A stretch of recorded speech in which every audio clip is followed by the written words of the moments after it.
Hey guys, welcome to TechBase. Today I'm going to show you a short tutorial on how to delete your Netflix account. So let's get started.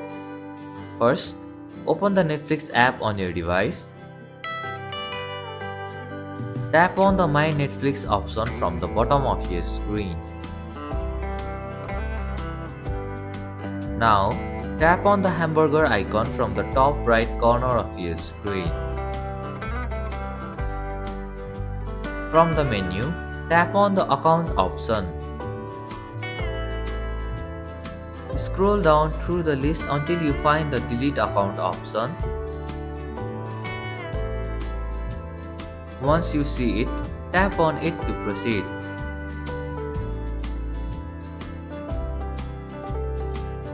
Now just follow the on-screen instructions to complete the process.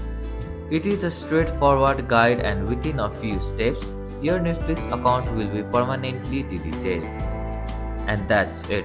This is how you can delete your Netflix account.